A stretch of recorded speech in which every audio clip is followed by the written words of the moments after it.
আসসালামু আলাইকুম। এইমাত্র পাওয়া সংবাদে আপনাদের জানাই স্বাগতম। শুরুতেই থাকছে সংবাদ শিরোনাম। শুরুতেই জানিয়ে দিব, বাংলাদেশ কি ডিপ স্টেটের হাতে বন্দী, মার্কিন চাপে তারেক সরকার। জানিয়ে দিব, চট্টগ্রামে ব্যবসায়ীকে ঘেরাও করে 50 লাখ টাকা চাঁদা দাবি, গ্রেপ্তার একজন। জানাবো, আফগান সীমান্তে উগ্রবাদীদের আস্তানায় পাকিস্তান সেনাবাহিনীর হামলা। সর্বশেষ জানাবো, চরফ্যাশনে বিএনপির নাম ভাঙিয়ে দোকান দখল, এমপির হস্তক্ষেপে উদ্ধার। সুপ্রিয় দর্শক, এতক্ষণ শুনছিলেন সংবাদ শিরোনাম। এবারে থাকছে বিস্তারিত সংবাদ। তার আগে অনুরোধ থাকবে, ভিডিওটি ভালো লাগলে এবং সর্বশেষ আপডেট সংবাদ পেতে চ্যানেলটি সাবস্ক্রাইব করে পাশেই থাকবেন। ধন্যবাদ। বাংলাদেশ কি ডিপ স্টেটের হাতে বন্দী, মার্কিন চাপে তারেক সরকার। নির্বাচন শেষ, ব্যালট বাক্স সিল হয়েছে, নির্বাচনের ফলাফল ঘোষণা করা হয়ে গিয়েছে।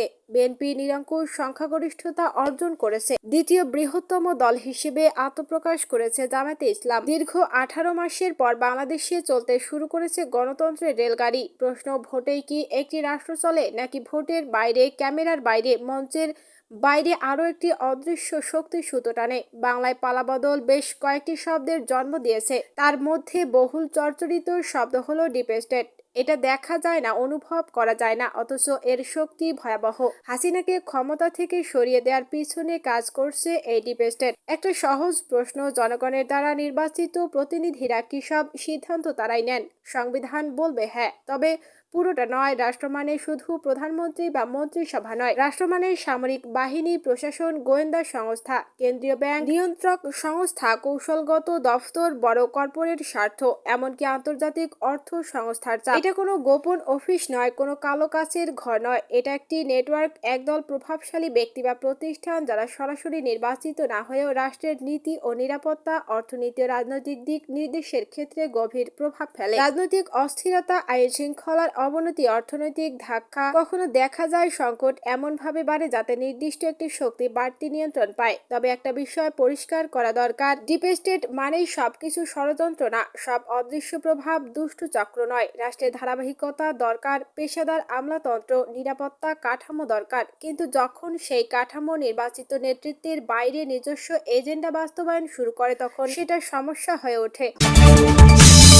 চট্টগ্রামে ব্যবসায়ীকে ঘেরাও করে 50 লাখ টাকা চাঁদা দাবি, গ্রেপ্তার একজন। চট্টগ্রাম নগরীর খুলশী এলাকায় এক ব্যবসায়ীকে ঘেরাও করে 50 লাখ টাকা চাঁদা দাবির অভিযোগ উঠেছে। সেই সাথে চাঁদা দিতে অস্বীকৃতি জানালে তাকে মারধর ও শ্বাসরোধ করে হত্যা চেষ্টার ঘটনাও ঘটেছে বলে অভিযোগ পাওয়া গেছে। এই ঘটনায় আহমেদ কবির নামে একজনকে গ্রেপ্তার করেছে পুলিশ। থানা সূত্র জানায়, দক্ষিণ খুলশীর গরিবুল্লাহ হাউজিং সোসাইটির ডেবারপাড় এলাকায় কেডিএস বিল্ডিং এর নিচতলার পার্কিং ফ্লোরে গত 18 ফেব্রুয়ারি সকালের দিকে ঘটনা ঘটে। ভুক্তভোগী মোহাম্মদ সিরাজ মামলায় অভিযোগ করেন, তিনি চট্টগ্রাম শহরের বিভিন্ন এলাকায় জমি ক্রয় বিক্রয়ের ব্যবসার সঙ্গে জড়িত। তার ব্যবসার অগ্রগতি দেখে অভিযুক্ত আহমেদ কবির দীর্ঘদিন ধরে তার কাছে অর্থ দাবি করে আসছিল।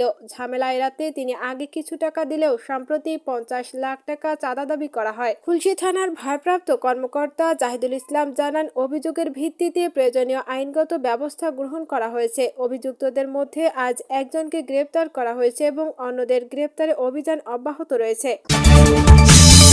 আফগান সীমান্তে উগ্রবাদীদের আস্তানায় পাকিস্তান সেনাবাহিনীর হামলা। পাকিস্তানের সাম্প্রতিক প্রাণঘাতী হামলা বৃদ্ধির প্রতিক্রিয়ায় আফগানিস্তান সীমান্ত সংলগ্ন জঙ্গি আস্তানাগুলোতে বিমান হামলা চালিয়েছে পাকিস্তান সেনাবাহিনী। দেশটির দাবি, অভ্যন্তরীণ হামলার জন্য দায়ী উগ্রবাদীরা ওইসব আস্তানায় লুকিয়েছিল। ইসলামাবাদ সুনির্দিষ্টভাবে কোন এলাকায় এই অভিযান চালানো হয়েছে তা জানায়নি। তবে সামাজিক যোগাযোগ মাধ্যমের খবর অনুযায়ী এই হামলাগুলো আফগানিস্তানের অভ্যন্তরে চালানো হয়েছে।